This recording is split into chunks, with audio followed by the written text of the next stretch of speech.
Praise the lord. ప్రభునందు ప్రేమైన దేవుని బిడ్డలారా, ఈ దినాన దేవుడు మనకి ఇస్తున్నటువంటి కృపావార్తని చదువుకొని ప్రార్థన చేసుకుందాం. పరిశుద్ధ గ్రంథములో నుండి కీర్తన భాగము 52వ కీర్తన 8వ వచనం చదువుకుందాం. నేనైతే దేవుని మందిరములో పచ్చని ఒలివ చెట్టు వలెనున్నాను, నిత్యము దేవుని కృపయందు నమ్మికయించుచున్నాను. దేవుడు మనకి ఇస్తున్నటువంటి మాట, దావీదు రాసినటువంటి కీర్తన భాగములో, నేనైతే నా దేవుని మందిరములో పచ్చని ఒలివ చెట్టు వలె ఉన్నాను, నిత్యము దేవుని కృపయందు నమ్మిక ఉంచుచున్నాను. దావీదు దేవుని సన్నిధి పట్ల ఆసక్తి కలిగినటువంటి వ్యక్తిగా, దేవుని కృపను పొందుకున్నటువంటి వ్యక్తిగా మనం చూస్తూ ఉన్నాం. అనేక రీతిలుగా దేవుని మందిరం పట్ల తనుకున్నటువంటి ఆసక్తిని, శ్రద్ధను కూడా గత దినాల్లో మనం చదువుకొని ధ్యానం చేసుకొని ఉన్నాం. అయితే ఇప్పుడు అంటున్నాడు, నేనైతే నా దేవుని మందిరములో పచ్చని ఒలివ చెట్టు వలె ఉన్నాను. ఎందుకు ఉండాలని అనుకుంటున్నానంటే, ఆయన యందు నేను నిత్యము దేవుని కృప యందు నమ్మిక ఉంచుచున్నాను. నమ్మకం కలిగినటువంటి వారు దేవుని సన్నిధానంలో ఉండాలని, దేవుని సన్నిధిలో వర్ధిల్లాలని, దేవుని సన్నిధిలో ఆశీర్వదించబడాలని, దేవుని ద్వారా వచ్చే గొప్ప మేలులు పొందుకోవాలని ఆశపడుతూ ఉంటారు. నమ్మకం ద్వారా వారు ఏది అడిగితే, ఏది కోరుకుంటే అది దేవుడు వారి జీవితాల్లో నెరవేరుస్తూ ఉంటాడు. ఈ దినాన దేవుడు మనకిస్తున్నటువంటి కృపావార్త, ఆయన కృప యందు నమ్మకం ఉంచే వారంగా ఉండాలి. నమ్మకము లేకుండా దేవునికి ఇష్టలైనట అసాధ్యము.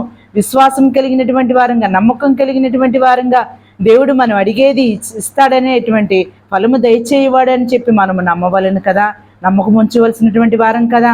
ఆయన కృప ఎడబాయనిది, విడివనిది కదా. ఆయన కృప మనకి నిత్యము తోడుగా ఉండేది. ఏది విడిచినా, ఏది వదిలి వెళ్ళిపోయినా, ఏది మనకు దూరమైనా దేవుని కృప నిత్యము మనతో ఉండేది. అందుకని దావీదు గారు అనుకుంటున్నాడు, నిత్యము నీ కృప యందు నమ్మిక ఉంచున్నాను. నమ్మకం కలిగినటువంటి వారంగా దేవుని సన్నిధిలో ఈ దినాన ఉదయకాల వేళలో ఈ దినమంతా దేవుడు నీకు మేలు చేయనట్లుగా, ఆయన కృప, విడువని కృప, నిత్యము నిలిచే కృప నీకు, నీ కుటుంబానికి దేవుడు మరి ఆ కృప ద్వారా అనేకమైన మేలును అనుగ్రహించినట్లుగా ఆయన కృప యందు నమ్మిక ఉంచి ప్రియ దేవుని బిడ్డ, మరి ఈ సమయంలో దేవుని మాటలు వింటున్నటువంటి నీవు ఆయన కృప యందు నమ్మకం ఉంచగలిగితే, నమ్మితే ఆయన నాకు మేలు చేస్తాడు. ఈ దినాన్ని నా ప్రార్థన ఆలకిస్తాడు. నేను చేయబో కార్యాలని సఫలపరుస్తాడు. నేను అడుగుతున్న విజ్ఞాపనని, ప్రార్థనని, కోరికను అంగీకరించి నాకు మేలును కలగచేస్తాడు, జవాబునిస్తాడని ఒక నమ్మకం మనం కలిగినటువంటి వారంగా ఉండాలి. ఆ నమ్మకం నువ్వు కూడా దేవుని కృపలో నమ్మకాన్ని, దేవుని కృప కొరకు నమ్మకం ఉంచగలిగితే దేవుడు తప్పకుండా నీకు మేలుని చేసే దేవుడు. ఈ దినాన ఈ కృపా వార్త ద్వారా దేవుడు నీకు మేలు చేయాలని ఈ చిన్ని మాటలు నీ హృదయంలో ఫలింపు చేయనుగాక. దేవుని సన్నిధిలో ప్రార్థన చేసుకుందాం. కృప కలిగిన మా తండ్రి, మహోన్నతుడా, మీ కొందనాలు నాయన, కృపసిత సంపూర్ణుడా, ఆశ్చర్యకరుడా, మీ కొందనాలు స్తుతులు స్తోత్రములు చెల్లిస్తున్నాం.